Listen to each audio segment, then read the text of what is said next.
I guarantee you say you're not going to sleep tonight. Not even Monica going to sleep tonight. Believe you me. All the one, hey, trust me, tonight, go on, you look all the people them who email me and call me and tell us why Muta, you see that program the last week about where you play for the Christian them. Trust me. Well, that's how we do it, you know. We want the education spread far. You understand? We want education spread far. So we want the people them who is not of our vibration, as them want to say. Understand, say, we have literature, documentation and documentaries that can educate them also into their consciousness and their belief. Because when I try put over nothing for no one, we just say, here's the information, do what you want to do with it. Show it to if you want, show it to you tweet if you want, you tweet. But this is about sensitizing the people them in certain things that you normally hear every day by your radio or in your church. We try to bring it and expose it to the people them. So where you can use it. Where you don't want to show it to you, I just show it go. Yeah, while we was away, we hear that Fredlock celebrate a big anniversary. Yes, a Red Bones, we want to yell up Fredlocks. Yeah, man. So you know, say, we want to yell up Kechima. Who said to the program? Tell me. Robert Williams and Kechima, who sitting. Boy, me that try hear it, you know. Me I find all the way possible to stand up in the airport and when me hear say, you ask me I turn off a computer because it's dark, me can't hear those, say my flight I leave, you know. Me I tell it, I'm begged, man. I'm begged. Anyway, you know, say, me I come out of a country where me then in the country and me not see the night up to now in the country. Believe you me. I know the first time it happened to you know. It come like this every time I go 20 odd years ago I go to that country there, you know. I'm there on the stage. I go up on the stage 11 o'clock. This is in the night, you know, and the sun is shining. And by the time he come off of the stage, we spend 1.5 hours upon the stage. By the time we reach halfway in my performance, you know, me see the night come. And by the time he come out, me see the sun bright up again, you know. Well, this time it works now. This time me I sit down and I try to figure out how me not sit down night and no night there. You know, if I see the truth, no night there at Zion. Well, it's not Zion I did there, but there was no night there. And the country I hear is like, for the next 2 months, them not gonna have no night. We up in the North Pole, so yes. Them say, in the summer, 2 months a pure night, pure day. And then them have a next now where them have 2 months a pure night. Can you imagine you live in a country and you're not to the place I get dark up? It's frightening, Rasta. Believe you me. Every time you pull by hotel with that look, I mean, to the place bright up, I say, all right, I'll go to sleep and all, and by the time we wake up, certain things. By the time me look at my clock, I mean to say at 1 o'clock in the night. And me draw the window curtain and look outside, I'm still seeing the sun shine. It's frightening. But yes, I saw the earth orbit and I saw the sun stay and I saw the moon stay. You know, sometimes the place cold, sometimes the place hot. Now we have experienced hot summer. They might experience summer, but for them summer still cold. We are talking about the country, them Finland. Yes, that is how we go. That's why I never hear upon the stepping razor last week. We go on the top there. About 200 miles off of the Russian coast there. The Russian border. Believe you me. We love it still because it's poetry reading and poetry festival. And we never really go up at them places that go read poetry without music. So, yes, this is the cutting edge on IRFM. You know, say, me I watch the news and them ask a question, is ISIL winning? I tell you, that group there is a phenomenon in Earth right now because, you know, so them take over a couple city in Iraq and them take I think them go with half of Syria too. But the problem with America have now, is that meanwhile they are protecting their borders from outsiders, ISIL is now recruiting people from inside. There's a movie called The Enemy Within. The Enemy Within is a very serious enemy that, because you can't stop American from going to America, and you can't stop American from being in America. So while you can't stop people from coming to America, the ISIL people, them are actually recruit Americans from America, inside America. So I don't know them going to angle that, I don't know them going to angle that now, because the last two plane, them say some Arab bring down the building them. Them say some Arab bring down the building them in America. But those Arabs got their training in America. Imagine you go to one training school for fly, and you say you don't go want to know for fly the plane, you don't want to know for land the plane. Then that about make people get suspicious.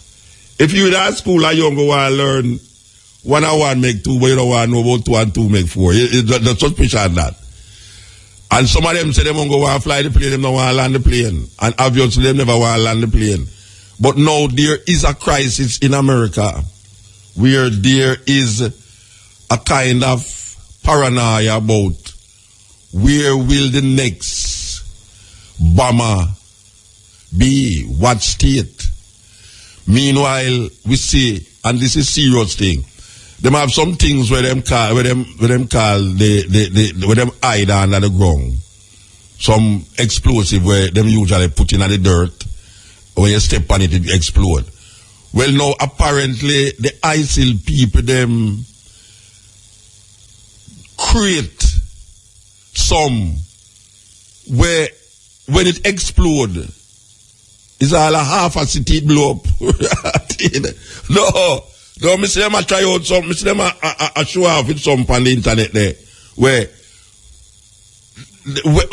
when them explode, it's like almost half a city is explode. The man them a set the thing now, so the American them is in a problem, and them really seriously I think for put American on the ground now.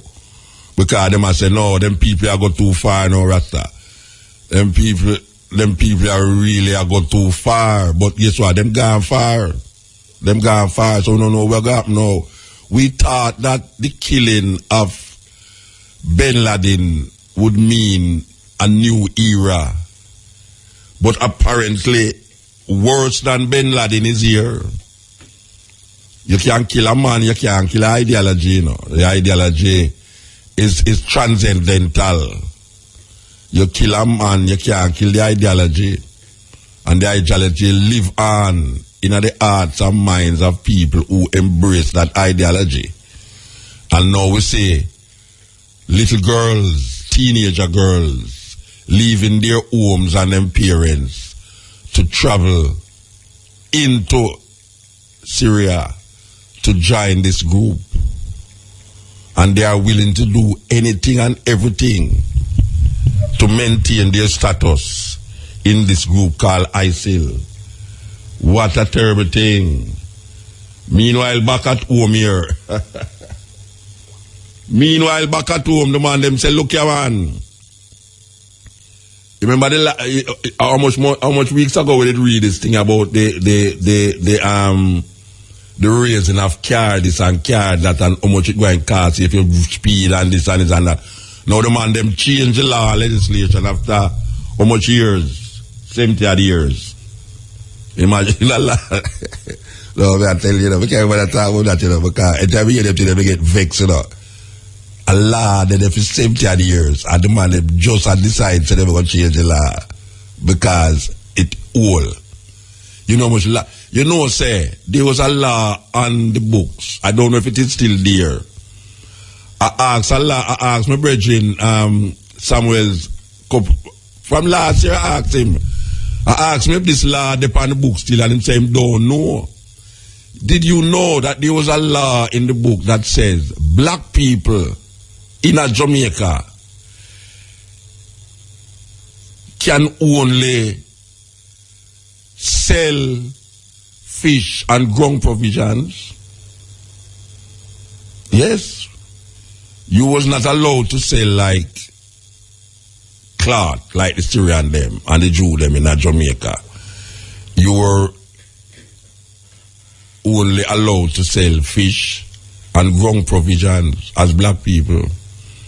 I don't know if them take it off of the books, but I don't know. The liar say I don't know neither.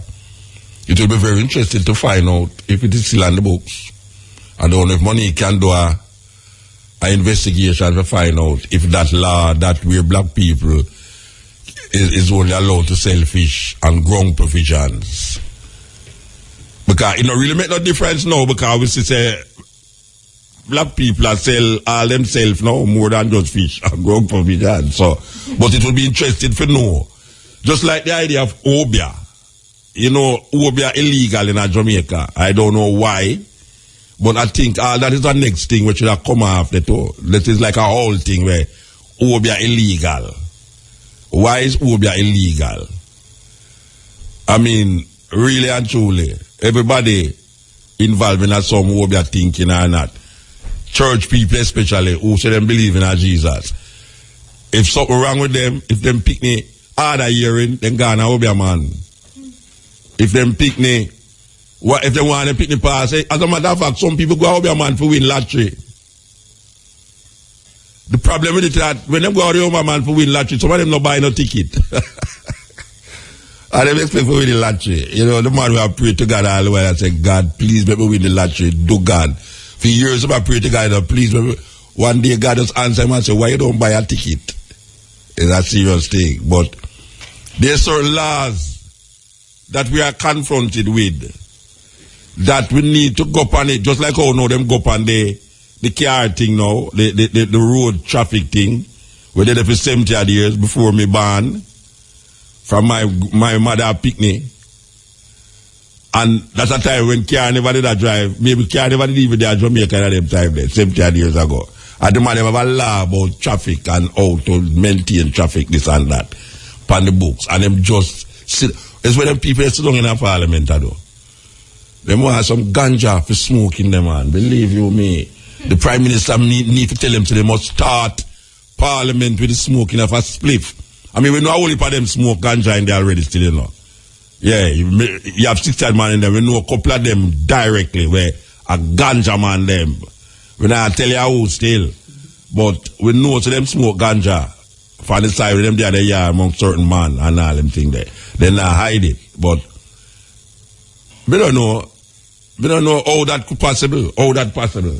How is that possible? That some man can sit down in a parliament and 70 of the years something there on the books and them just realize say road get bigger, road get longer, more road, more traffic, more this, more that. And them just realize that the laws need to change as it govern or as it deal with these things. Anyway, you know, say a brethren of mine and many, where the whole ones don't know the brethren still, but them know in place. And it's a very important entertainment center in a Jamaica, in a the western part of Jamaica, in a Negril. For those of you who know MX3, MX3 is responsible for every February, this brethren have a whole week event honoring Bob Marley.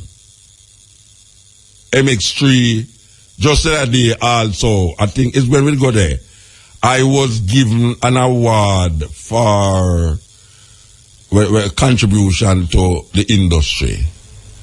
You know, what them call it, Life Achievement Award. Yes.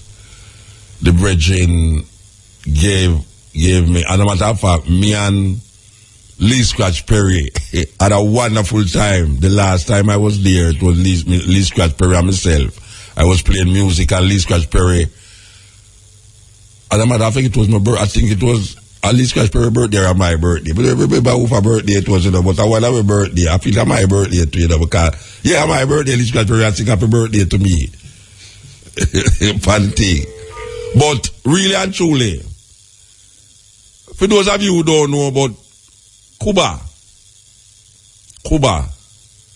the brethren who is totally involved in development and entertainment in Negril. Passway. In Passway, and it's really a loss for Negril, for Jamaica. Kuba, I think he was about 50 years old, you know. Yeah, he was about 50 years old, and we had some plans afoot. We were planning certain things for Negril. And we are talking about we, no, we are talking about me and him. We are sitting down and try to structure certain things where we would have go down there and do certain things. Music we are dealing with now. And we are set the thing and may I tell you, it's really devastating for no say the brethren gone, you know, brethren. And when I'm brethren, where anytime you are Kuba sit down and talk, him have to talk about IAV. Yes, most great thing. How are you there, man? Well, I'm against, you know what, I'm against not too far from the road. And that, bro, it's so like you're still going to Cuba, man. Well, I wouldn't mind sometimes taking a trip there. Yeah, me just get the people, them a little stand up on Cuba and the parts now we have Cuba, MX3, you know, socially conscious of him surroundings in that Negril and all them really. And as a brethren, you and him spar totally. Tell me where go on this, so where really go on this, so. You mean like MX3? Me can't hear you good, you know. You mean, for example, what go on at MX3? No, man. What happened to him? Why him Passway? What caused him for Passway? All right. Then suffer from pressure, right? Blood pressure. And then, you know, as my brethren, you know, no fire and I see Rastafari differently. And in my own analysis, the fact that in drink and enough time man will mix all type of drinks together. And drinking don't go together. You know what I mean? And some of them energy drinks like really mash up your heart and then especially the boom them. Yeah, so I think I mean in all right. I end up with about 3-day function and everything. 1.5 days at Fetaway and 1.5 next week.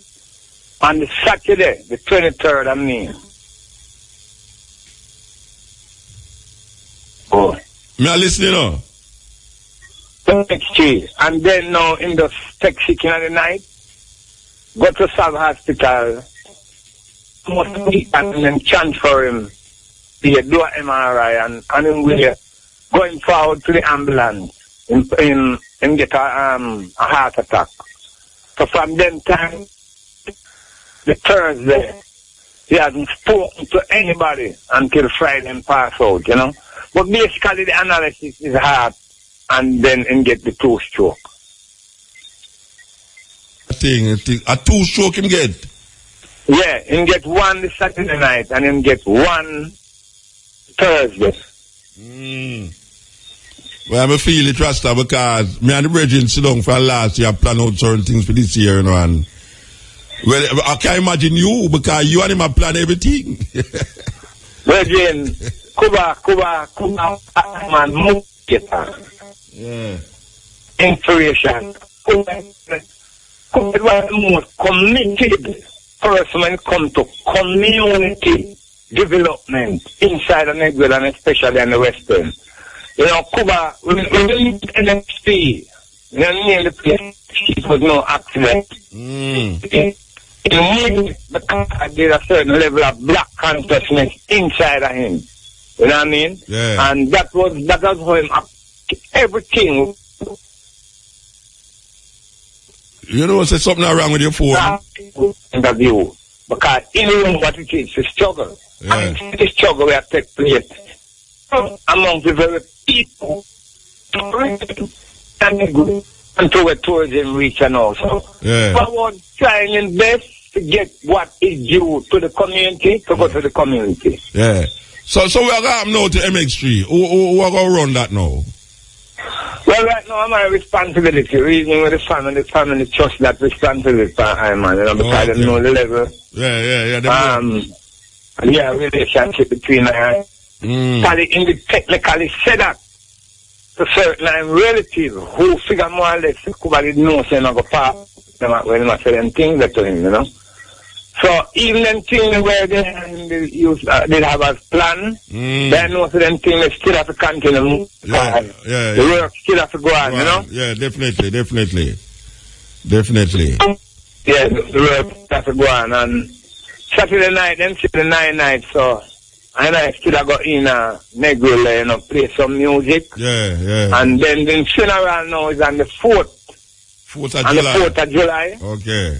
Yeah, and everything will take place in NXT and then, you know. Of course, yeah. Yeah, and naturally now and I decide now, along with the family, because, you know, I'm and the family were close, and other individuals who were part of Kuba team in making what happened February and other time happen, you know what I mean? Yeah. Because it wasn't him alone. He must be really the man in front, but him had a team, you know? Of course. So, even with that team and the family now, you know, I just decide to, well, 2 nights of tribute, the Thursday night and the Friday night, the Saturday the funeral. So, the Thursday night and the Friday night, we are going to have band live music. Yeah. People who want to come, you know, make presentation on behalf of Kuba. People who want to come sing, express themselves in whatever way, you know? Yeah. So that's why I plan now for the 2nd and for the 3rd of June. So. All right, blessed. All right.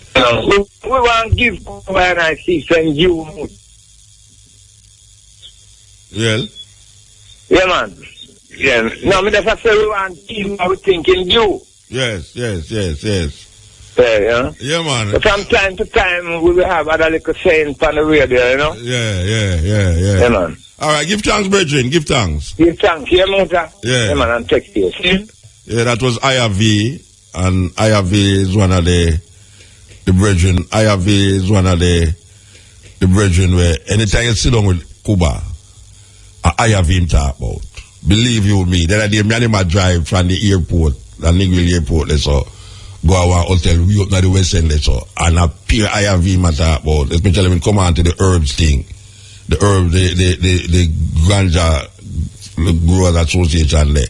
IRV matter about, and now the brethren gone, and me and him talk about some things towards MX3 musically, and all right, so yes, that's how it go. This is the cutting edge, and I refer me there with you. We'll start deal with now, where we call the vegetable of the matter. Because you know we don't work with the meat of the matter business, so the vegetable we have to work with. So the first thing we're going to do now is about 3 things or 4 things we're going to do tonight. Remember bridging name UMAR JOHNSON, Dr. UMAR JOHNSON, where me and him buck up all the while all over the place. You know, me and him there on the same podium attack. The last time we buck up was at this Yoruba village. There's a big Yoruba village there in South Carolina, that somewhere around there, so. But the brethren are very powerful brethren, and we want to play UMAR JOHNSON. Listen carefully. I heard you talking about homosexuality and the fact that you don't believe that people are born gay.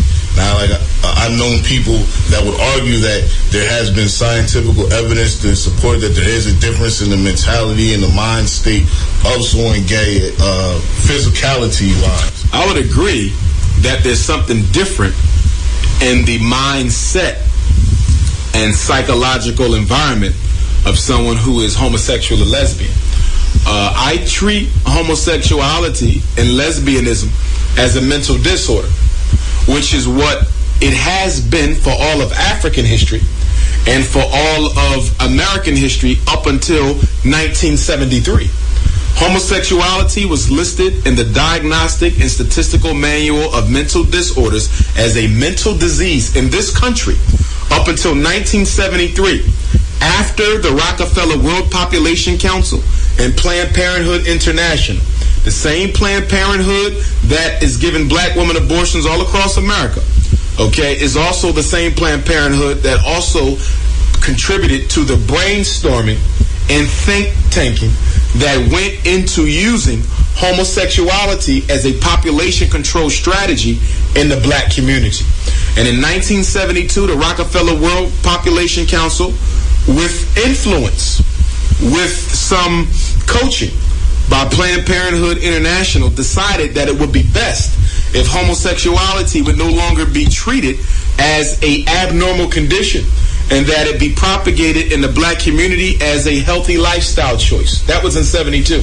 In 1973, at the annual American Psychiatric Association convention, homosexuality was voted out of the DSM as a mental disorder. So homosexuality has only been normal in America for about 37 years. In 1974, Secretary of State Henry Kissinger penned a national security memorandum called NSSM 2000. It was a population control document that looked specifically at strategies to control the black population rate across the world. It specifically named a handful of African countries, including Nigeria, that would be specifically targeted with population reduction, and it also discussed population reduction here in America. And although it did not specifically list homosexuality as a strategy, it talked about healthy sexual practices, it talked about birth control, and it talked about alternative lifestyle modifications that should be introduced into communities across America, specifically the black community, to reduce our population. White supremacy has three evil faces. The first face is light-skinned supremacy, where it teaches black people to worship color, where it teaches light-skinned people that they're better than dark-skinned people, and where certain dark-skinned people who can also be light-skinned supremacists mistreat their light-skinned brothers and sisters because they assume that they have a superiority complex, when the truth of the matter is they have an inferiority complex. You have religious supremacy, where black people have been taught by white people and Arabs that you are supposed to force your religious beliefs on other people because that's the way they were forced on us in Africa. And then you have homosexual supremacy, which is the coming age of social order in the black community, where any black person, particularly black men, in order for you to be successful as an entrepreneur, as an athlete, as an entertainer, as a clergyman, okay, you're going to have to bend over and have sexual relations with a homosexual male to prove that you are still the white man's bitch. So white supremacy and homosexuality is connected. Yes, without a doubt. White supremacy and homosexuality are connected. In fact, when you study slavery, you'll find that homosexual acts by white slave masters with black slaves was rather frequent, but it wasn't talked about a lot, particularly when the slave narratives were written after slavery, when the interviews were done by the government and other entities, because as you would imagine, no man wants to admit that he was raped by another man. So homosexuality has a long legacy in the black community. I don't mean to insist that most white people are gay. I don't believe that. Okay, but homosexuality is an outgrowth of Greco-Roman culture, where most of the philosophers, most of the religious leaders, most of the political leaders were all gay. That's why Roman Catholic priests aren't allowed to have sex with women, because women were considered to be the symbolic representation of Satan. That's why the woman made Adam eat from the tree in the garden. And so she became a handmaiden of the devil, if you believe in those types of religious stories. I don't believe in religious fairy tales, okay? But this is what we are taught. And as a result of that, in Roman Catholicism, because the woman is dirty, because she's evil, you don't have sex.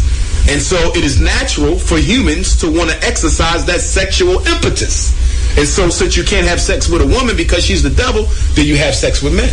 And there's also a relationship between homosexuality and pedophilia, especially in Greco-Roman cultures. You will see that a lot of the gay white men in Greco-Roman culture not only had sex with other men, they had sex with little white boys. And that's why when you look at a lot of the paintings of white gods from Greece and Rome, you see a lot of little boy angels around those gods. That's because those gods were pedophiles.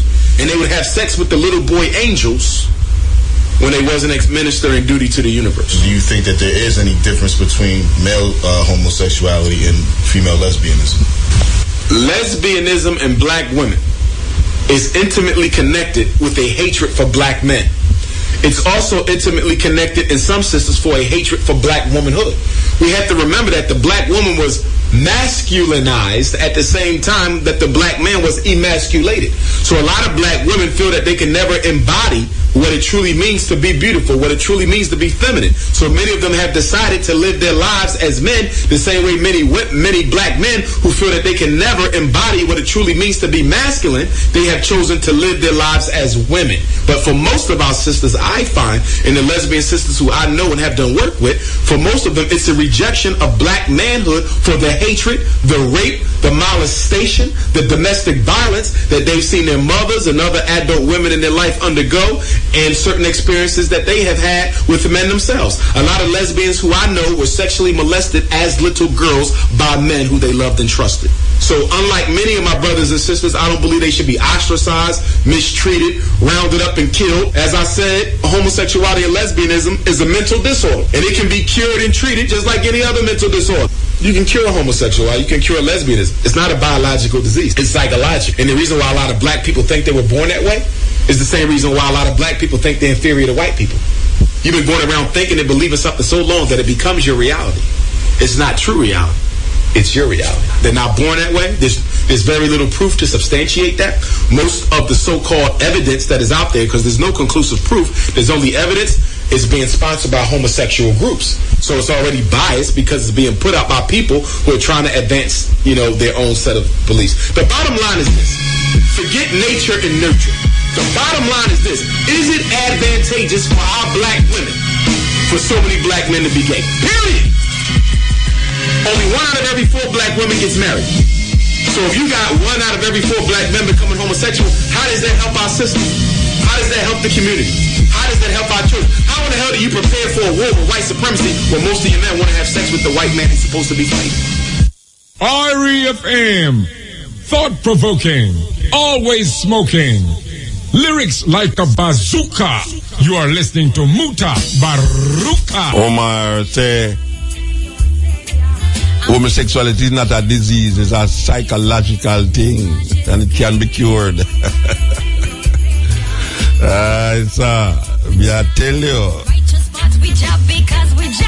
Say, Obama come here and stir up the pot again, Obama come and stir up the pot again with this gating business and gating business again. Them really man and married and all them something there. And why you talk, hey, me I listen to one speech by Farrakhan. If you hear of Farrakhan style Obama,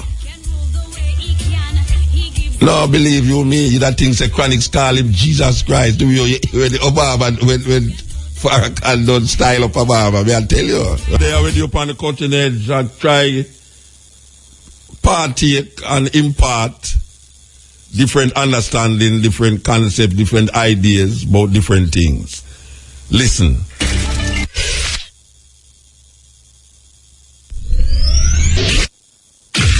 It's just been awful how they've did us on religion. And our people tend to think that even those who feel that they know that white Americans have mistreated us, their grandchildren or great-grandchildren still mistreating us in a lot of ways. They still believe, but nobody would lie about God, when that's not true. People who are trying to subjugate another people and turn them into slaves, not just physically, but mentally, then they certainly would try to teach them that God looks like me. A lot of people say it doesn't matter what Jesus looked like, it doesn't matter what God looked like or other deity. But the thing is, if it did not matter what Jesus looked like, why don't they show what the original paintings and pictures of Jesus look like? Why don't they show what the original paintings and pictures of the disciples look like? Because that's very important to know if it doesn't matter. Michelangelo was told by the Pope to put the picture of the Holy Family on the roof of the chapel. Michelangelo said and the Pope specifically told him to make it European.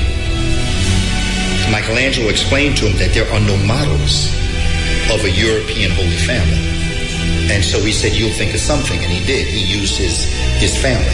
We thought the only guy we had was the one that white people gave us, which was Jesus, okay? And he looked like them. And when we saw them, psychologically, we would transfer that was deity. If it really was unimportant what he looked like, then why didn't he look like some of the majority of the people on earth? Why would he look like the people who are the minority race on the entire earth? We're not the minority. People always ask me, why do the black church not get rid of the white Jesus and put a blue-black Jesus in place with a nappy head? Because black people would stop going.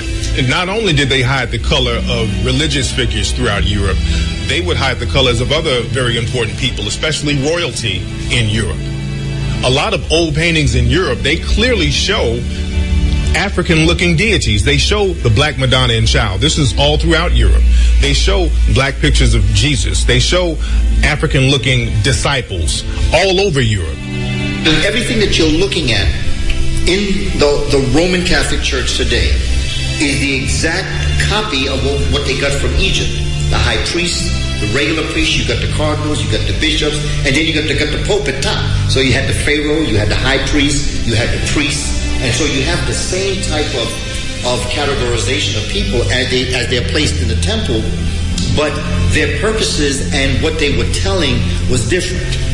When racism rose, because racism was a system, and prior to the system of racism evolving as a necessary instrument for the maintenance and protection of the European genotype, Europeans, for many intents and purposes, I would say just about worshiped African people. First 3 popes were black. You had one named Saint Victor. You had one named Saint Gelasius. You had one pope named Saint Matthiades. There was another brother named Saint Benedict, who was a patron saint in Europe, well known throughout Italy. Militatus was a black pope. Militatus was the pope during the Council of Nicaea. And we've had these brothers who were worshipped throughout Europe and Italy, and we don't talk about it in America, but they're well known in Europe. You have one brother, Saint Maurice, who's a well-known martyr and a religious figure throughout Europe, and you see his statues all over the place. Many of those who early on helped to formulate what is modern-day Christianity in Greece and Rome were also African. When you look at Christianity, you're dealing with the Amen priesthood that's coming directly out of ancient Kemet. You're dealing with the rites and rituals of Osiris, the passions of Osiris, the idea of the resurrection of the dead and his son coming forward, Herun, as his living testament to his life. Aset, who the Greeks call Isis, is the essence of who Mary is. Nebetet, who is her sister, is who Mary Magdalene is. So that when you look at Christianity, I mean, even when you look at the word Chris or Chorast, you're dealing with Chares. Ka means spirit and rest means to rise. The Romans learned the Passion of Osiris through the Greek. And the Greeks learned it through the Kemites or the Africans from Egypt. So that it was just a retelling of the same story, superimposing things that they thought they knew. And that becomes what we today call Christianity. Judaism, that is Atanism. That comes directly out of the river, Hapi or Nile. And that is why Moses himself was said to be initiated into the priesthood of ancient Egypt. In fact, today, if you were to go to Africa and talk to the children who've been Christianized, they will tell you that their ancestors covenanted with devils. And this is why black people are in the condition they are today.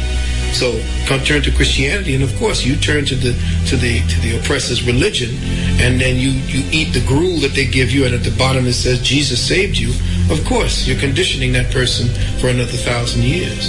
The falsehood of Christianity has taken a toll on black relationships, because really when women are taught, or women and men, but when you're taught as a female that God and Jesus is white, you're going to look at whites as somewhat of a savior figure, and you're going to look at the men in your life a little differently. Try to just work on that more. We need to stop going to church every Sunday trying to get along with them and try to get along with the people at home. Some people leave home mad, but they go to church and go in there, and then they love the pastor and they love Jesus because there's no accountability. Jesus ain't gonna say, pull your dress down, come in off the street, go clean up the house. You know, Jesus ain't gonna tell them that. And if he do, they ain't gonna listen to that. This is the Coaching Age on IRFM. You know, say, this thing I go on like it though. Around capitalism, particularly with someone like Nas, bruh. We ain't got time to be open up a damn tennis shoe store, right? Make your own damn shoes, right? Things that our people need. Let's get away from this idea of materialism. Because trying to compete with a peckerwood is what got us in trouble in the first place. And capitalism is from white supremacy, not the other way around. It's not a generic system that we can all participate in. It's a system that's anti-human, right? We got to come back to our fundamentals, something that's more socialized, something that's dealing with our communities, right? A communal system. That comes from our African culture, right? And I think that has to be pushed forward.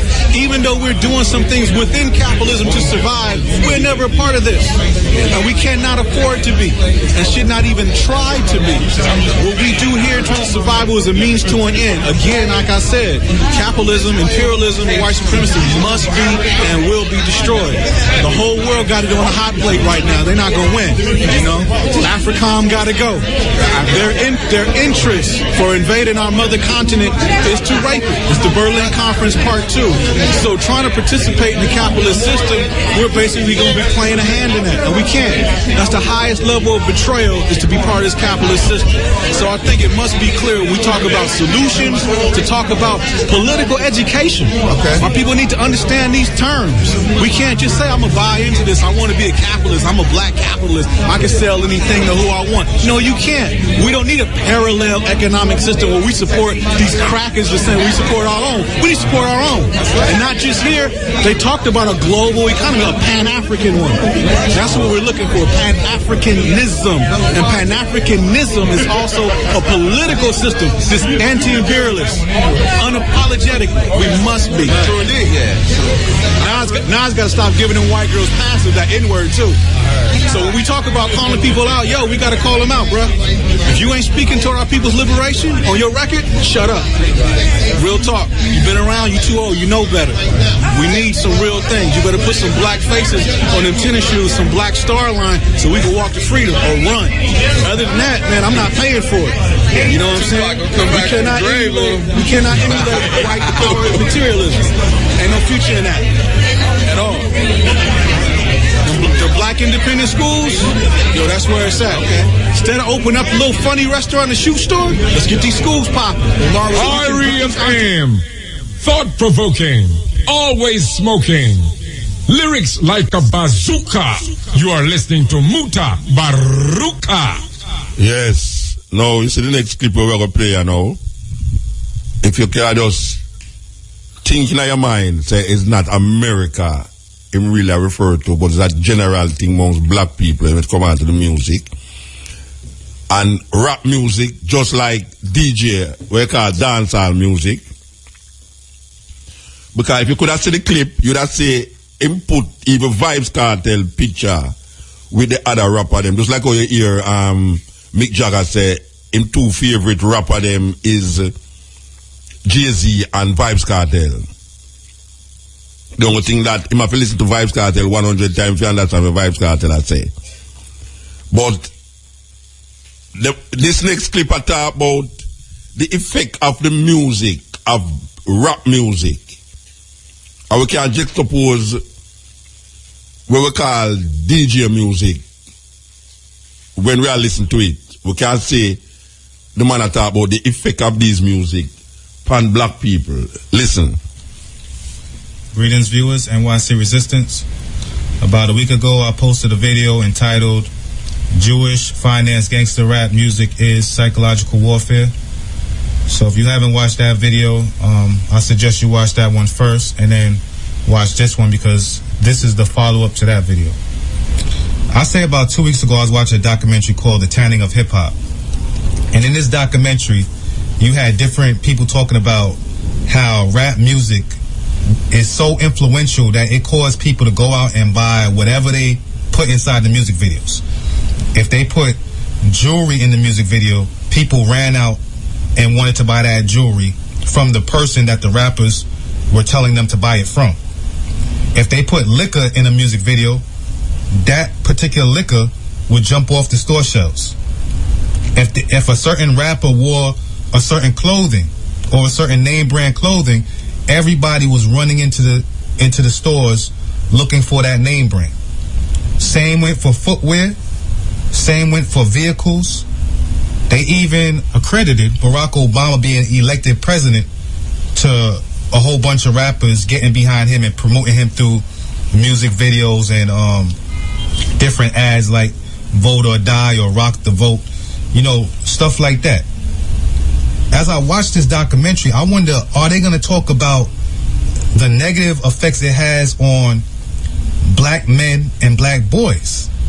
I mean, if they're admitting that rap music is so influential that it can make people go out and buy certain things and do certain things and like certain people, then why in the world wouldn't they equate it to the black on black crime, the drug dealing, the murdering, the killing, the self-hate, black people hating each other, black people not trusting each other?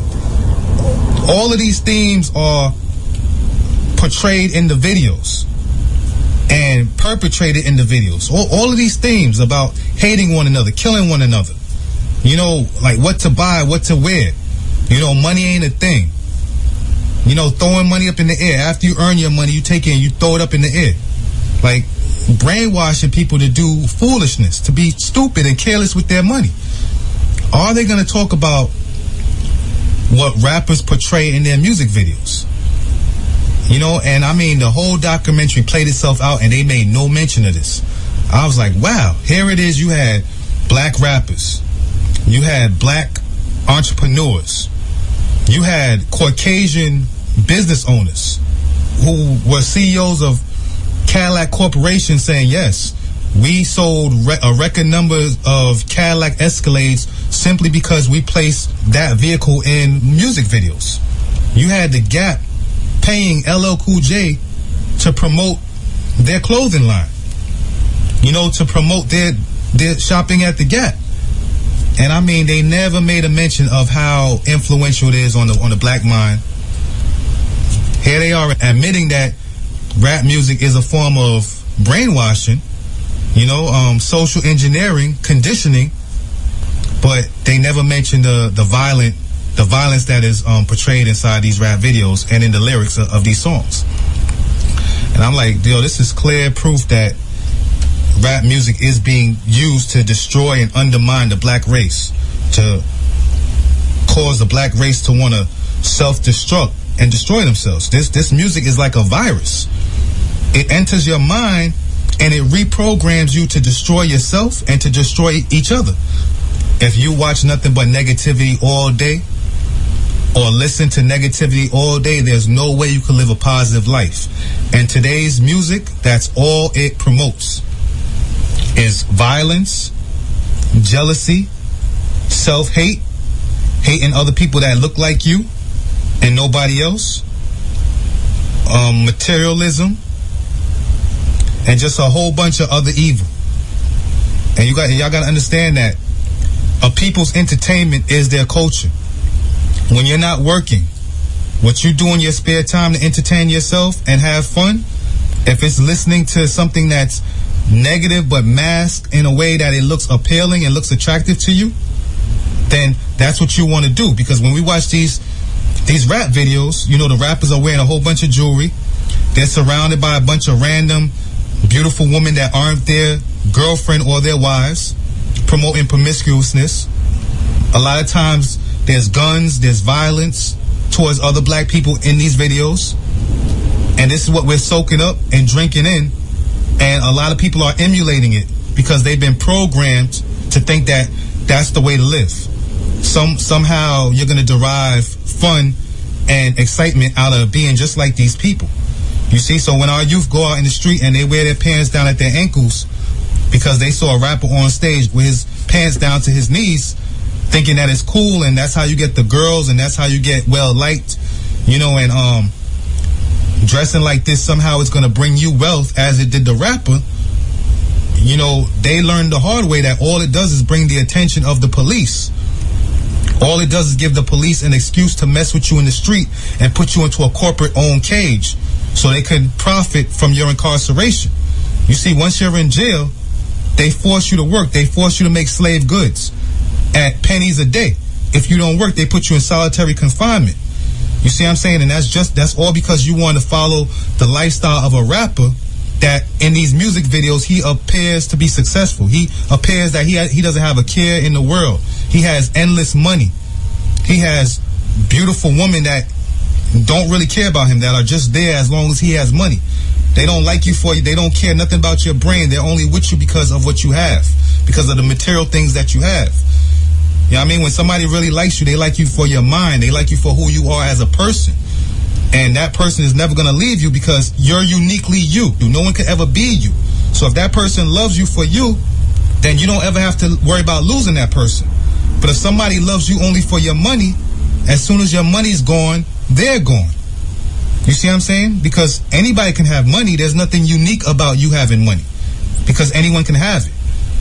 You know what I mean? So we have to teach our youth that gangster rap music or anything, whether it be music videos or movies, anything that promotes violence and constantly shows black people in a negative light is a form of psychological warfare, is an attack on you by the enemy.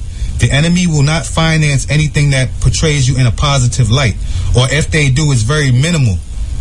It's very little. You have to go by numbers. You have to go by the majority, because that's all that the mind retains. That's all that the mind keeps, is what it sees the most. So if you see a lot of gangster rap videos with black people killing each other and selling drugs and throwing their hard-earned money up in the air like they don't care about it and buying $4,000 or $5,000 bottles of champagne just to pour it over one another, you know, and promoting waste, then the mind is going to retain that when you only see just a few couple television shows where a black person is a doctor. You know, you might see one little show here and there, because that's very minimal. The mind doesn't remember that. The mind sees it as, I'll have a better chance of being successful if I follow the lifestyle of this rapper. And being taught that going to jail is not a big thing. All these rappers, they rap about, I'll go to jail, I'll kill you. You know, jail ain't no thing. I'll do a bit. You know, like being put into a 6x9 cell is cool. That's something that you can live with. Having 5 or 10 years stolen from your life while making some Caucasian that is profiting from your incarceration rich. Somehow, some way, that's cool. That makes you a real man. No. Being intelligent, acquiring knowledge, most importantly, acquiring power. Power is the ability to keep what you have without someone taking it from you. Money is nothing if you don't have the power to keep it. But you have the enemy telling you that money is the most important thing in this world when it's not. When all he believes in is power and force. Okay? So, I mean, family, I'm not hating on rappers. A lot of these rappers are very talented, they're very gifted, but their skills, their talents, their linguistic skills are being used to destroy their own people. You rappers that are promoting all this violence and the destruction of people that look up to you.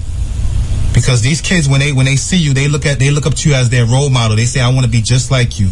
I want to live in that beautiful mansion. I want to drive a nice car. I want to have beautiful women like you have. But they'll do anything to live that lifestyle. A lot of you rappers, you come out and you say you got where you got by selling crack cocaine in the hood. Now all of a sudden you're shaking hands with Warren Buffett and Bill Gates and you're wearing a suit. You see what I'm saying? That's not right. Because the average person that does time in jail and comes out, he doesn't get a second chance. He can't even get a job at McDonald's. But you're saying that you got where you got committing illegal activity, and a lot of these children out here are following your lead. They're following your blueprint that you gave them. I mean, sometimes you literally call it a blueprint, and they think that that's how they're going to reach where you got. I think you have a responsibility to just tell the truth and do the right thing and stop leading your own people off a cliff. Stop letting the enemy use you by giving you large amounts of money to give your people these false ideas that if you do this and this and that, you could be successful like me. And then take off that hood attire and put on a suit and be around all these successful billionaires and own all these businesses and just go legit. No. You can't go legit. You end up in prison. You end up in jail with no second chance. They use you for your talents, and then they throw you in jail. That's what they're going to do to all of you.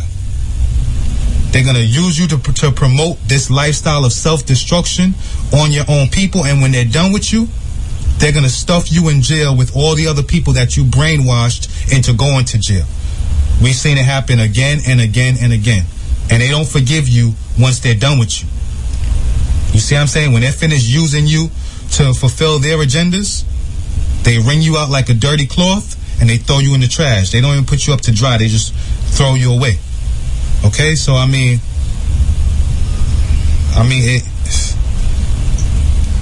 I just hate to see these little kids walking around the street with these headphones and you see them bopping their head and dancing to the, enjoying this music because it always has a nice catchy beat, and sometimes it takes you months to realize the lyrics. I mean, I've listened to songs months on end just listening to the hot beat without even paying attention to the lyrics. And when I've heard when I finally slowed it down to listen to the lyrics, I'm like, yo, that's what they were saying all this time?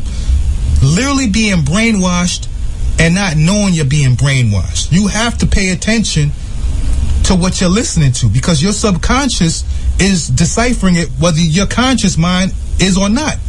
You see what I'm saying? Your subconscious it knows everything that's going on. And it's saying, oh, word? This is what you do? You sell drugs? Huh? You have sex with all these women and that's what's going to make us happy? Huh? That person looks at you the wrong way, you punch him out. You know, with not thinking about the consequences that you might go to jail. You know? Oh, don't trust somebody that looks like you, but trust somebody who doesn't look like you. Trust people of another race just because they have money and just because they smile in your face.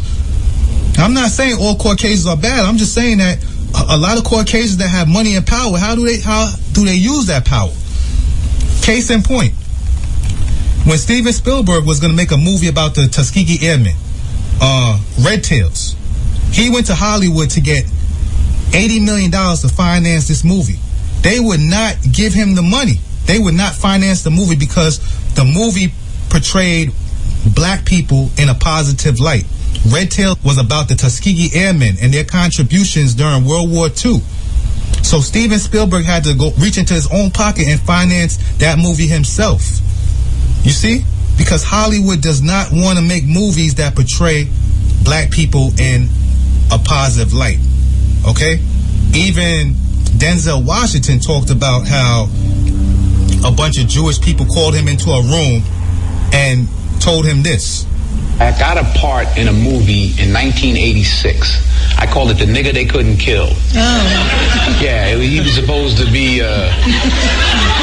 He raped a white woman, and they tried to electrocute him, but it didn't work. And he became sort of a cult hero. No, not that one. That was the other awful one. But and then they tried to hang him, and they tried to do all this stuff. And I had a lot of training day in me. And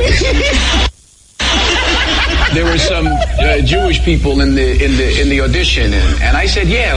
They said, no, it's funny. It's like they hang them and then they can't. I said, yeah, like you bring some Jewish people into a room and they think it's a shower, but it's gas. Oh. And they said, right. I said, right. That ain't funny. So to me, it wasn't funny about putting a rope around my MFing neck either. I made a point. The guy was like, who the hell was this little nigga talking like this? So anyway, make a long story long, I called Sidney and I was sick because he told me to call him. If I said, man, they offered me $600,000 to play the nigga they couldn't kill.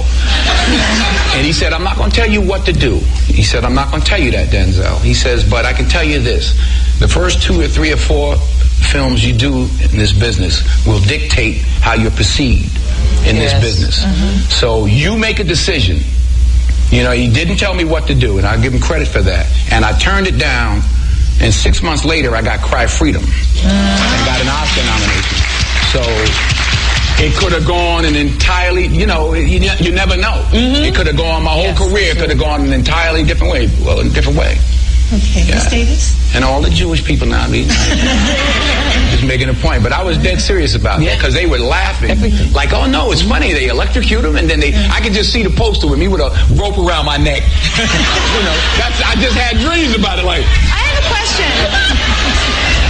That wacky guy they tried to kill.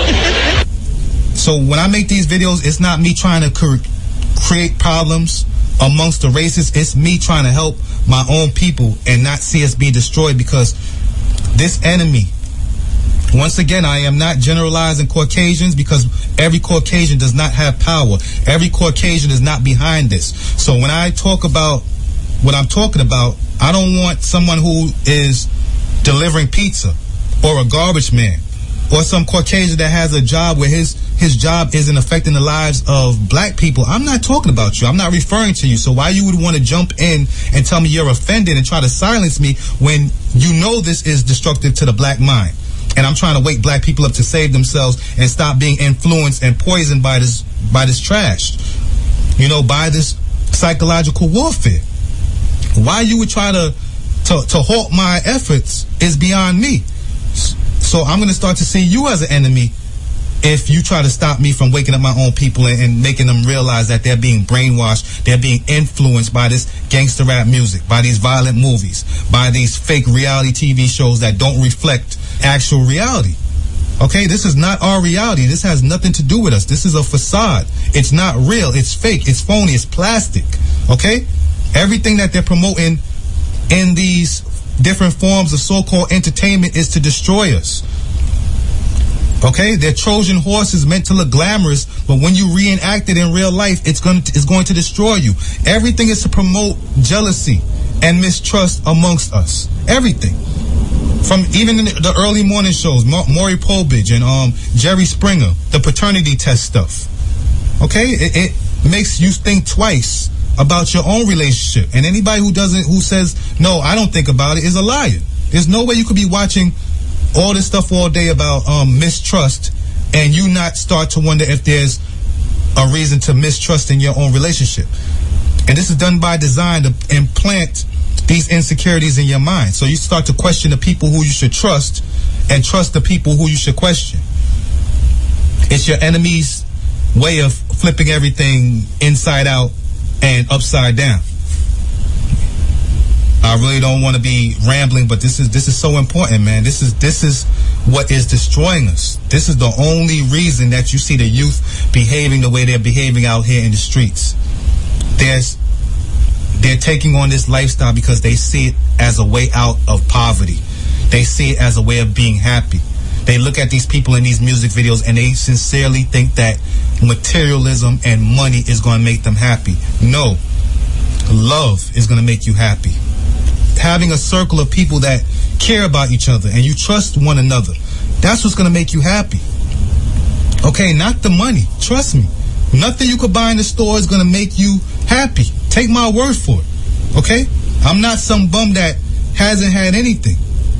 I've seen a lot of things. I've been a lot of places, and trust me, money, material things do not make you happy. Nothing that's on this earth or nothing that was produced out of a factory, to be more precise, can make you happy. Nothing that came off of a conveyor belt can make you happy.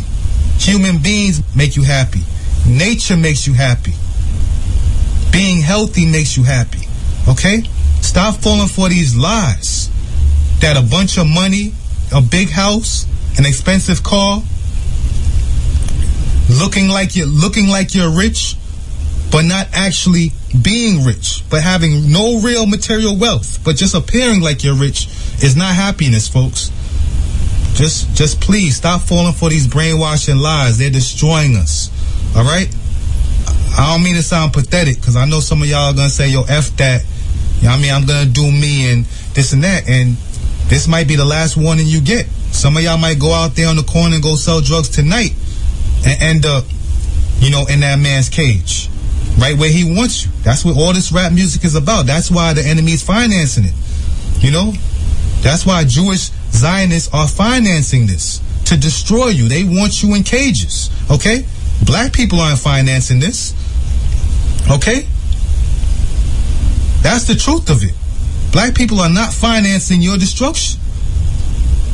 Just like we're not financing the genetically engineered food, we're not financing fluoride being dumped in the water, we're not financing all these $1 trillion wars. We're not financing the chemtrails to destroy the environment and to manipulate the weather. We're not financing society's morals being destroyed. We're not financing none of that. Black people are a people of peace on average. Peace and love. The fathers and mothers of civilization. And now here in America, we have an enemy trying to paint us to be criminals because of the entertainment mediums that he finances. All these music videos and rap songs and violent movies, a lot of it wouldn't be possible without the money of the Jewish controlled entertainment industry. It would not be possible. Okay? And whenever you come with something positive, he don't got the money for it. He will not finance it. You know, the black image has to be negative. Because why? Because they want to exterminate us. You know what I mean? You destroy a person's image before you destroy them. They do it the same way time and time again. So, you know, I've touched as many points as I can remember, because this ain't no script. You know, I don't have a teleprompter I'm reading off of. Everything I say comes out the heart. So, you know, forgive me if I don't talk like your nightly news anchor or reporter. But, you know, everything I say is because I don't want to sit here and watch the demise of the black race as we're being called drug dealers and criminals and the biggest murderers on the planet. REFM, thought-provoking, always smoking, lyrics like a bazooka. You are listening to Muta Baruka. Yes, here the man talking about how the music affect black people to become enemies of them oneself. And it's a serious thing because we are just to compose what happening in Jamaica as it relates to the music and the decadent behavior of our young people listening to this music where people are saying the music now have nothing to do with nothing. You know, it's the parents them. The listening is the most powerful psychological remembrance that people have. Listening. Yes, listening, seeing, those senses is the most powerful thing that human beings have.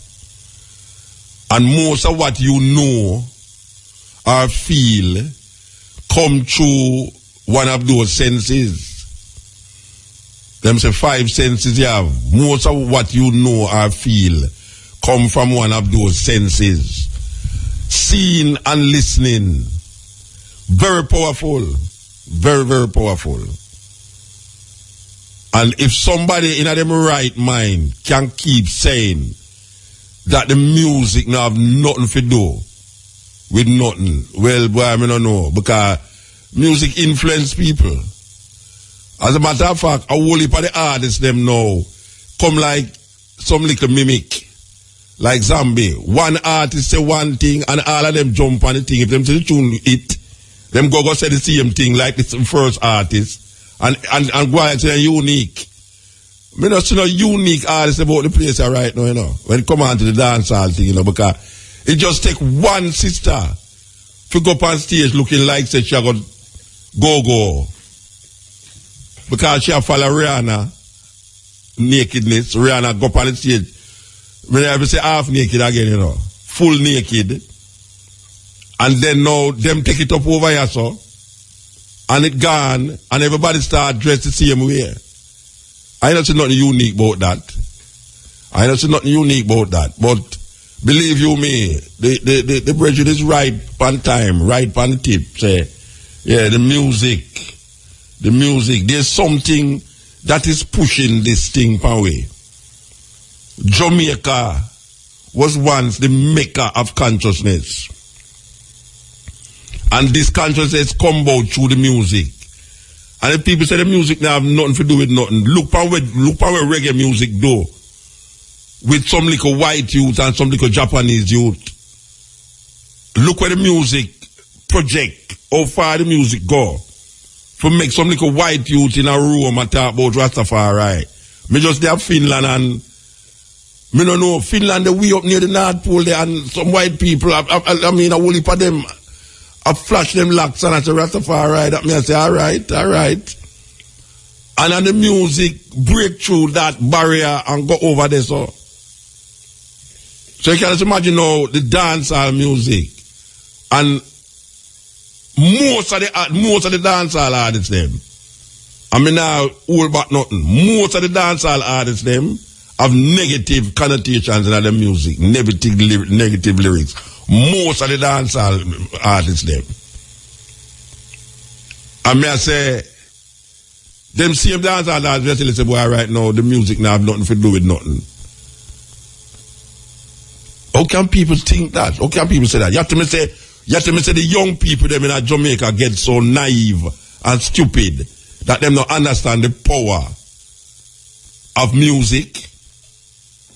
You have to say the young people them in Jamaica get so stupid that them don't understand say what them do today have a direct relationship with what will happen tomorrow. How them don't understand that? But you know something? Wisdom is not something you can learn, you know. Wisdom is something you experience. You can get knowledge from a certain way, but you have to experience. Wisdom is an experience.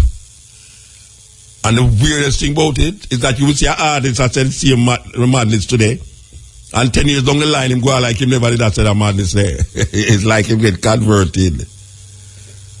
Oh, I yell up Ninja Man, you know, so we baptize Ninja Man a rebel salute, and me tell him on the stage, you know, me say, Ninja Man, we are watching, you know, when I come go like you, when we used to call himself, well, Christian, Desmond, well, him and Desmond still in him a Ninja Man, but when they don't baptize him already, I don't see him move from the baptism. As a matter of fact, I see him get very political on the PNP stage, and say, man, no PNP, not JLP, but him on the PNP stage, but I like what I say. I want to yell up Ninja Man, you know. Yes. Ninja Man, remember, when we tell you about the stage, you know, at Rebel Salute, I remember after I talked to Vibes Cartel, down here, Soto, 20 minutes was I talking to Vibes Cartel, I time it, you know. Time it. And I don't tell you, I time it, you know.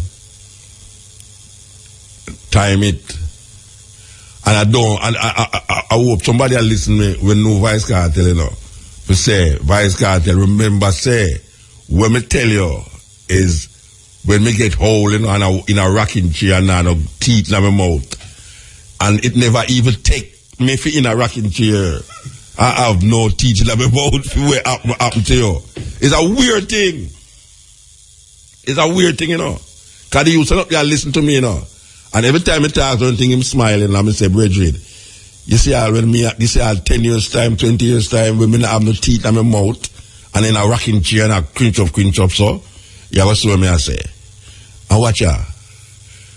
Me still have my teeth in my mouth, and me not in a rocking chair yet, and look what happened. So, believe you me, it's who experience. And the weirdest thing is that you can put certain reasoning to a youth, you know, but it's as far as the youth can go, him will go. Because him not reach tomorrow yet. And you don't pass tomorrow. So sometimes you really have to just say it and move. And allow him to do what he do until. Because I don't care what you say. Him not going to hear what you say because he might say, yeah, that's not my reality. But really and truly, it's a serious thing. This is the cutting edge. The time. We go again? Or talk about like it now and go again? I will be at the raga. Okay.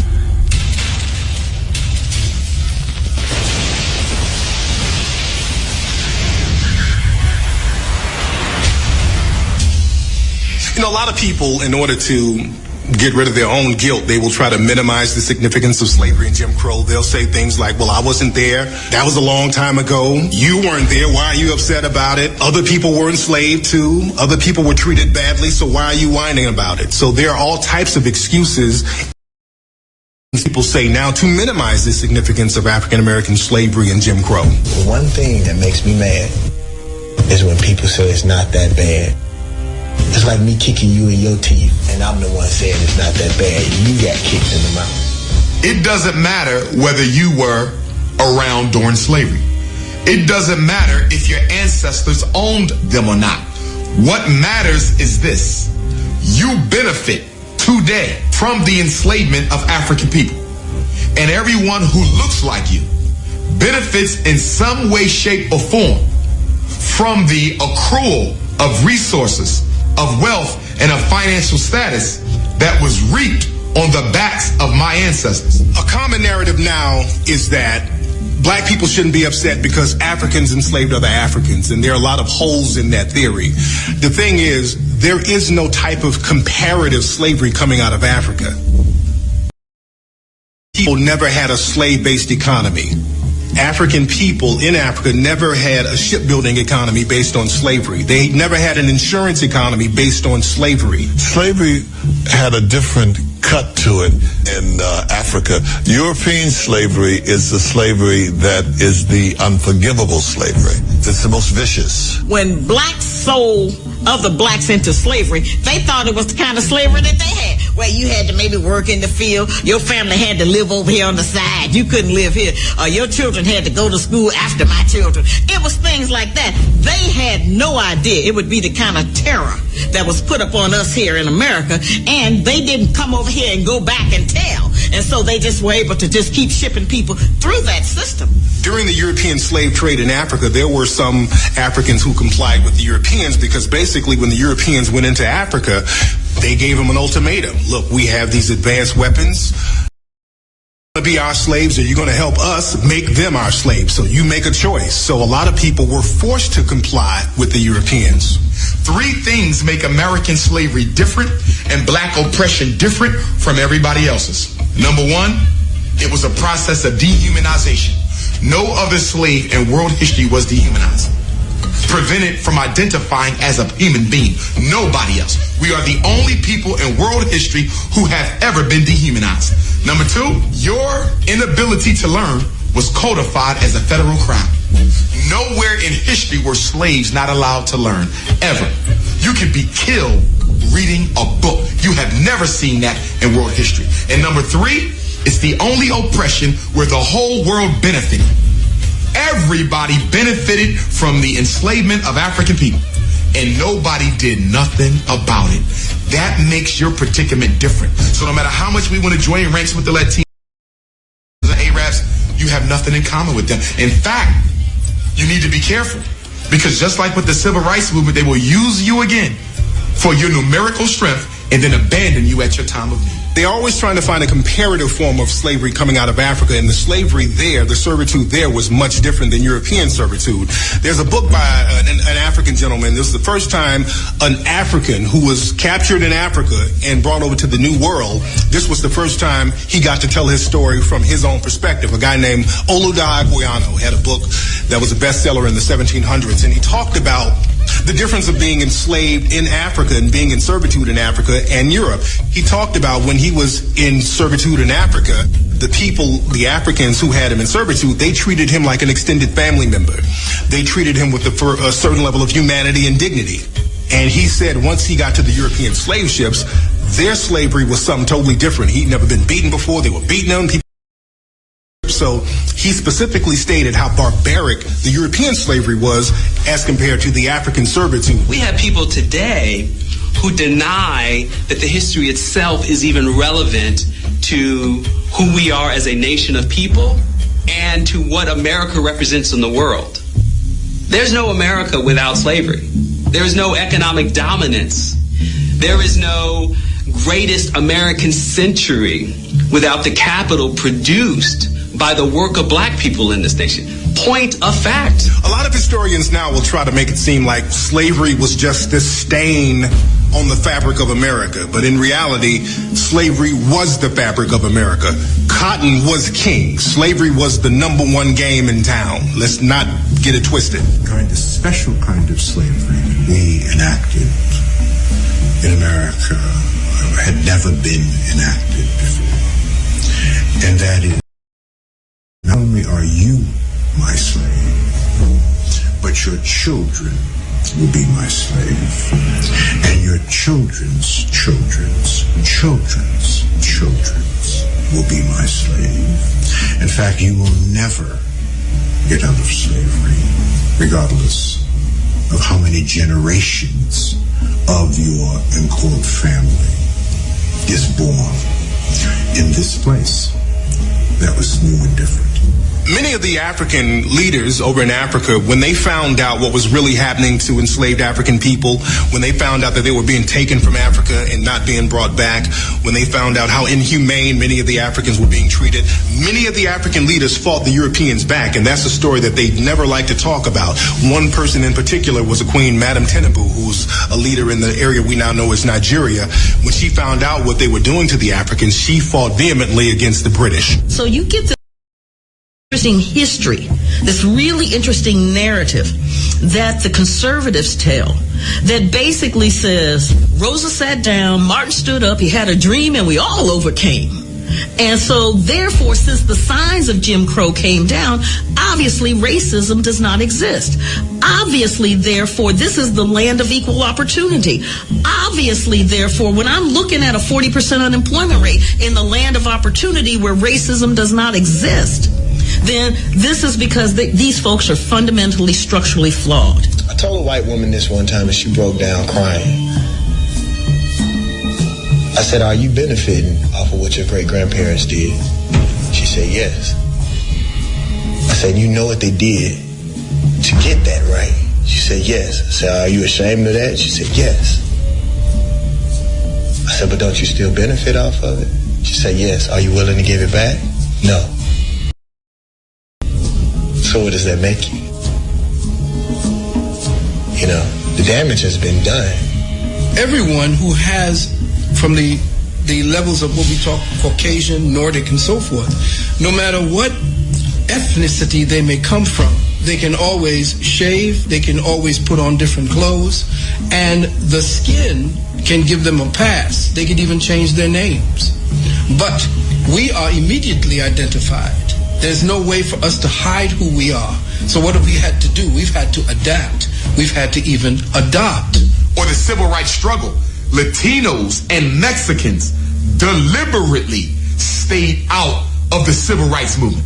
They waited on the sidelines until the benefits of the bill was reaped, and then they came out, not claiming they were black, but were minority. In fact, one of the reasons the word minority was introduced into the political jargon was to effectively describe people of African descent who didn't want to be African. So minority was a catch-all that allowed people to still get the benefits of being a person of color, but not having to identify with African people. That's like Hispanics. You see, some Hispanics, many Hispanics have brown skin, but they will put on the census white. And if you ask them why did they put down white, and they'll say because white is where the power is. You see, African American people are in a very unique position in this country. Other people are immigrants. This is why they're trying to teach in textbooks today. I just got a message the other day where they're trying to teach that African people brought to America during enslavement are being called involuntary immigrants. Because once you get that word immigrant in, then you lose the flavor of the fact that we are a nation within a nation that is sovereign. People try to say, well, other groups of people were mistreated like African Americans, but that's not true, because other groups of people, you couldn't mistreat them because they had a home country to protect them.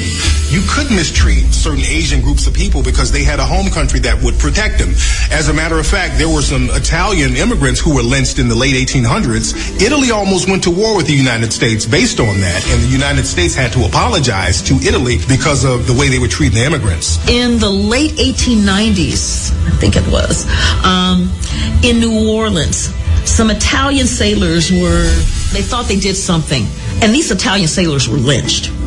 The U.S. government apologized profusely to the Italian government for lynching these Italian citizens, and I believe paid compensation to the victims' families. Oh, we are so sorry.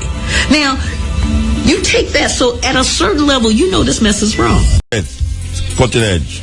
Greetings, Congo. Give thanks for the information flowing, you know. Yeah, man. Give thanks, man. Yes, I would love to hear Shipper Hole if it to hand. Okay. By OJ's. Yeah, Something something the Virgin said in the mute about the video. Yeah. He was saying the beat, you know. The beat take you away. Yeah? What? Man, cut off, that's all right. The credit done. Serious music, yes. Cutting edge. Yeah, man, give thanks. Yeah. Man, give thanks to the teaching. I must give thanks to the and Sister Cabo, you know? Yes, I have to give thanks to Cabo, yes, of course. Yeah, man, for the works where two virgin and sister combine and do, you know? Yeah. Yeah, man. But I look on still, the other day, a couple weeks ago, you have one Muslim cleric or something like that. Muslim cleric?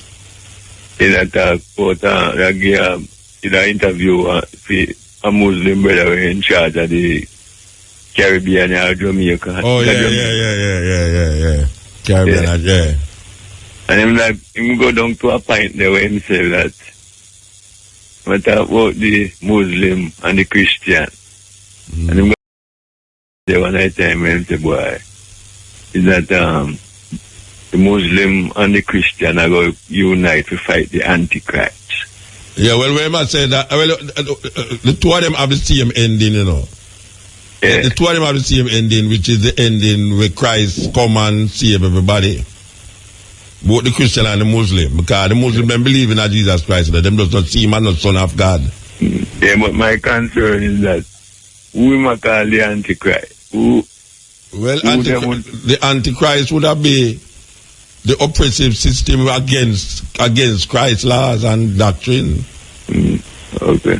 Yeah, and what I call the Antichrist, those who fight against righteousness, fight against the teachings of Christ, fight against good and, just all of evil. That is what I call anti mean against, Yeah, I mean, it means it's against Christ. So he must talk about those who is against Christ. Mm-hmm. Yeah, that is what he must say, But I don't know, and I analyze it, I think, because them go down, from the motherland, and them terms, I culture as anti-Christ. Yeah, them say it's a evil business. Yeah, well, know it go. That me I say, well, if you believe in that the Muslim and the Christian believe in, I know. Mm-hmm. So I interpret it, say, when them, and like you say, it was them down in the motherland, they know a fight for supremacy. Yeah, both the Christianity and the Muslim down there fight for supremacy. Yeah. If it's in a Jew time, and both the Muslim, none of them religion that originate in Africa. No. Good, so I interpret it, say, in a Jew time, the two of them would have come and want to turn them evil ammunition and I don't call. Yeah, well, that way there. You think ISIL, the group down Iraq there now, they might kill out all Muslim too where not adhere to the hardcore Islamic way, Yeah, I mean, no one like Sharia law and all them not care if you come and say I say like all the black Muslim them now, Farrakhan them would have just murdered all them people there, Yeah. Them say them are not true Muslim. So you don't know it go fundamentalism is a serious thing. It's like it's what the Christian them used to do in a Europe, in a way they call medieval time, From them say the Pope and agree with it, them just hang you and just chop off your head rightly so. And the stake and them thing. Yeah man. So the same Christianity, Muslim, the whole of them really come assert them power over people, Yeah man. Give thanks, brethren. Give thanks. Yeah man, all the best. Yes. Yeah, it's a fight between religion right and who for religion right. Yes, it's a fight. Who for religion right and who for religion right. The brethren get cut off a while ago with them phone call when them asked with its tune, yeah. Some never call it and not ask with its tune, yeah. And since we depend on the slave tune them, make we work with that one here with him, no? Yes. It's the true one a phone call, man crate run out, make we take him call. Yes, yeah. Hi, Muta. Blessed Muta. Keep it simple tonight, Rasta. I just want to tell you thanks, man. Yeah. For the information that you're bringing to the people. Yeah, man. You know, and I want to say thanks to Sister Kabu, IWFM. It's globally. Yeah, man, give thanks. And, you know, I got an autographed copy of that CD you just play. Which one are they? Del Jones. Oh, Del Jones, yeah. Yeah, man, me and Del Jones, you know, we used to run from Chicago. As a matter of fact, from them time, then when he used to come to Chicago, Del used to come through same time. Yeah. And Black History Month come lecture. And also I have autographed copy of Dr. Omar book. You know, so most of them people there, you know, from them time, they're from Chicago days. Yeah. You know what I'm saying? So, you know, just keep the message coming through to the people. What the people them are listening and them take it. Them are listen. Hey, Muta, you remember, listen. Yeah. All right, listen. You remember a brother over there in Chicago that have the bookstore, the Shindig and brother that I took you to a long time ago. Is he still in Chicago? Does he still have his bookstore? I don't know. Oh, you mean yeah man, Seco. It's him name Seco, yeah. Man, I lose him information. I'm gonna call you tomorrow or the day after, and I need to re-hook up with that brother. No, but you can't hook up with him in Chicago. You have to look at the phone book and look for Head Start. No, me there the A now, Atlanta, me there now, me left Chicago. Yeah, well, you have to just find Head Start. It's easier for you find Head Start over there, so that me go find Head Start for you right now. Believe you me. Yeah. Well, I say, keep up the good work, and yeah, man. In the music, I'm like seriously. I learn about the music and the psychological warfare through Tavistock Institute in England. You know, I went to a lecture from Steve Coakley. I don't know if you ever met Steve Coakley. Yeah, man, we know Steve Coakley. and Khalid Mohammed. You know, I listen to all of them, brother. I've been to all of the lectures. So all of the information that you're sharing with the people globally now, I already have. But I'm really happy, man, that you're bringing the message to the people. And I'm hoping, brother, you're gonna take up the plan. All right, sir. You know? All right. Give time. We have to move. Keep up the good work. I don't remember if I tell you last week that them found that a Portuguese ship coming from Mozambique to Brazil, right after the coast there, South Africa, where the Atlantic meet the Indian Ocean. Them find a ship there where them say 200 Africans and its crew members drowned. And them find the ship. I think it's the first slave ship. Them say them going to recover now, and them going to search it and dig it up. All the archaeologists them know going to find out exactly how this thing go, how it run up, how the boat is set up for all 200 African people. Them say all 200 Africans died on the ship. I don't know how them know say 200 Africans died on the ship. I really need to understand these things. Back to this song, I have to come back to this song. Yes. Hello? Yeah, blessed.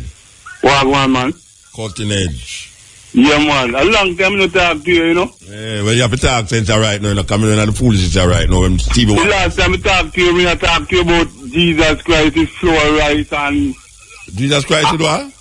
When I talk to you, Jesus Christ, we have to worship white people in flour, rice, and you tell me you're not going to link me because you show some rice and you walk on it, you know? Me remember, but talk where you talk now. Yeah, but we say we never talk about granulated sugar, you know, white sugar. So, congratulations, you know. Congratulations. We worship white people, you know, because Jesus Christ has the answer, you know. So, me I tell you, say, ask you a thing. What? They have to say, if you're on a royalty hour, you're the natural man, don't. Eh? Talk no man, talk where you talk no man, you're really ask you man, if you're on a royalty, you're a natural man, don't. It mean what? If you're royalty, if you're royalty. Hold on there. You see the radio where you have behind you, turn it off now, Rasta. If you're royalty, see? Loyalty. If you're royalty, if you're on a royalty. If you're no loyalty, where you talk? If you're royalty, if you're on a royalty.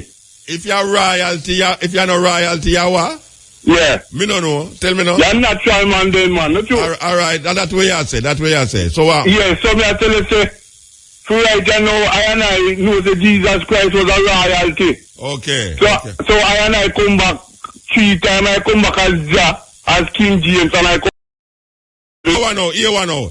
You see, true me depend on vibes now. Me can't take them only for talking right now. No, I'm not talking to you because I talk to you good man. Yeah, but you not talk to me good. You break the vibration of the whole show here right now. Believe me. No, I'm not. Yes, cutting edge. Yes, Muta, blessed. Blessed man. Bless up the eye for the militant job with the idea there. So I say. Yeah man, give thanks. But sometimes I wonder if it's just the same people I listen to the eye all the time. Or if I have some new people I listen to you more time, because trust me, it's like people listen to you and people listen to you, but it's like the message not spreading no Muta. Why you say that? Yeah man. Why you say it not spread? Because when I go up on the street, because I'm an advocate for the eye stealing. Yeah. So I'm going to say, I'm an go there and advocate for African, black people, unity and everything. When you talk to most of the people, them is like, they don't know nothing. You see me I say? They don't know nothing. Yeah, but I want to tell you, say, a whole heap of people, a whole heap of youth, me buck up in a some Jamaican youth, when me buck up in a foreign in a some university where me go. And them say, them used to listen to cutting edge. In the early days when they must study at university and you take whole heap of them. And one time when you see me left here, and them same youth there send for me to come talk at them university and them students. The whole law faculty in Barbados the other day, the whole youth there, the whole of the youth them, they'll send for me come over there to talk to them. Yeah, I know that still, but I want to show you how them people is. I talked to a daughter yesterday, you know. And she tell her, I say, boy, if God want to use a certain way, you can do this and you can do that. She got to the point where she has to right now. If God want you to go, for example, Cuba go speak Spanish.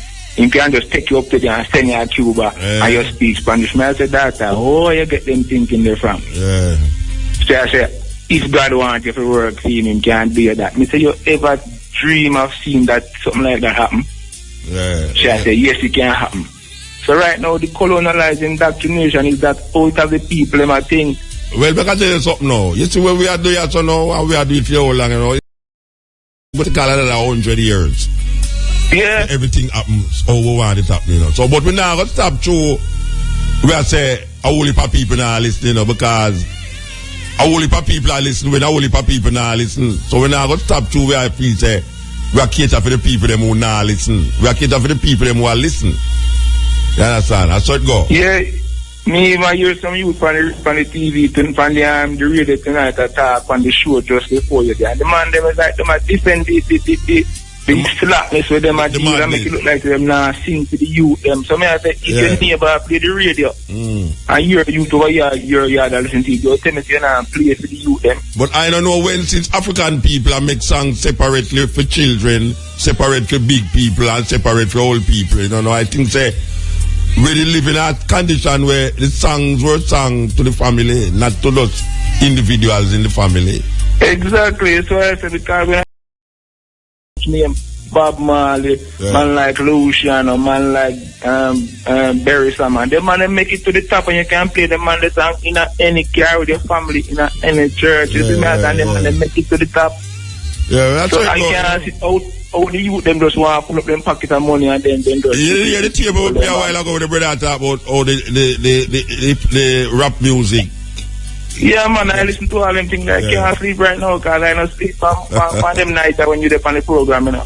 Right, they say they're country that night where I don't see no night at all. I silly night. Yo, man, I tell you, Muta, man. I just want you to continue to do the thing where you're still... No, we don't stop to watch out. As I said before, you know, we now do the program for the people them who now listen, you know, because them now listen, them don't know something there. We are doing for the program for the people them who listen. We want the thing to spread. But it has spread, man. Don't worry yourself, man. Don't worry yourself. It has spread. Don't worry yourself. If it never has spread, I can tell you something. To the on the radio and might look long, but if it never has spread, we would have left already because the radio station that said no, it's not a program here. It now have no listenership. So if since it now, I know you see the same people them who used to listen to it 5 years ago. I know the same people them are listening to it now, you know. The same people. But I don't want to grow in a bigger number. Yeah, well, you don't know the number. You take a census. You don't take no census, man. Trust me. You don't take no well, you know, just for a reason from the street, the church. Yeah. I bring up Marcus Garvey. No worry yourself, man. No worry yourself, man. You worry yourself. Watch out. Don't look for people like you, like say you're idiot. Yeah, but you see that them will always look. We now cater for the people who think I'm an idiot. Me cater for the people who think I'm a full goodness. You understand? Anyway, we have to move, Bridget. Yes, sir. Bless yourself. Hi, Muta. Blessed. Yeah. Good morning. Good morning. Tell your last call, I say, I joke you and make the whole Jamaica listen to you right now. Me say, I treat them no. Treat people not calling. No, I walk up and down, make you know everybody are listening. Oh, you know everybody are listening. Muta. Yeah. A Manchester me I call you from. So you walk up and down the road? Tell you, your name the most everybody lives right now because what? We still have a Muta, some things that we hear for your program, remember me tell you, when I hear them something in a church, when I hear them something on CNN, most of the information what we get and understanding about your program, so tell him say joke him and make we are alright, he might listen. Tell him say joke him and make we are listen. You tell him. And so we're not calling. Yeah. But we are whole meds. Alright, mama. I remember me tell them Muta, we can't even call you now to certain questions because we're confused. We're confused. So tell them call us so we are listening. Alright, man. Tell him, man. Tell him. Hey, the words of me call you so Muta. No feel no way. Alright, mama. Give thanks. Alright, Muta, take care and continue to do the good job what you do. Alright. We are listening, Muta. We are listening. Alright, mama. It's Cutting Edge. Yeah, greetings, Muta. Just in Africa. Yeah, blessed. Yeah, blessed. Yeah, man, as you there, I say illusion, you know. I want to tell you, the people not living not too much illusion. The church have them no illusion. Look back to them African history, you know. Yeah. Know them African ancestors. Well, that's what carry them forward too, you know. Yeah, man, and the music thing now, you see, the artists them to break down the minds of the people, you know. In many different ways, you know. And them do ever realize is that them I use them to do break down the minds of the people. Yeah, man, and then them lock them up like DMX, Vice Cartel. Or them take with them career, or take with them money out of them house, or them give them, you see me? So it's just a manipulation system, and the people need to just wake up. Yeah. Police them too. They are about to raise up here and see the update people them a kill off already. Yeah. So them realize that the police them come out, the police in South Africa, the same brutality are going on Jamaica. So it's all about African connection and a white supremacy, as we are assure you see me? Give thanks, blessed, give thanks. Yeah, so may I say everything is just one. People have to look into it, you see me? Yeah.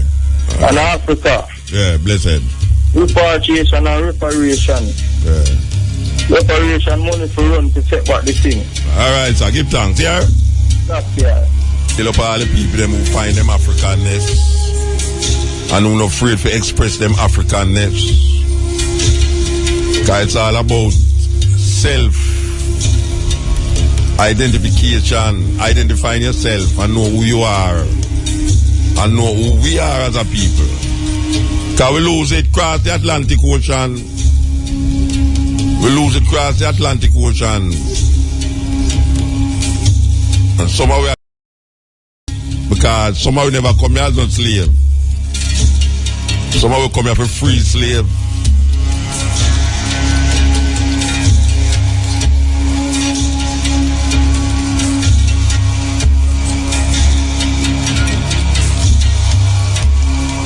And you know, so we not stop until the last breath come out of it, we not stop. Because we confident in the victory of good over evil. Brother Muta, good night. Good night, sir. Elijah Muhammad, you see, he give a series of lectures named Theology of Time. Yeah. Some very powerful lectures. Okay. I advise that we really look into this man's work. Theology of Time. Okay. Very, very important. You can't see it on you can't hear it on YouTube. Tell the people yeah, man, they can't find it. Oh, yes. The people them can't find it on YouTube. Yeah, man. All right. Them listening. Serious. Give thanks. All right. Can't so never full your belly tonight. Music, knowledge and wisdom. Yes. No education. You get more than what you go to university to go get. Free. Oh, no. We're going with that tune, I know. Yes, we are going to the later. Yes, 2 to 5:45. Stepping raise.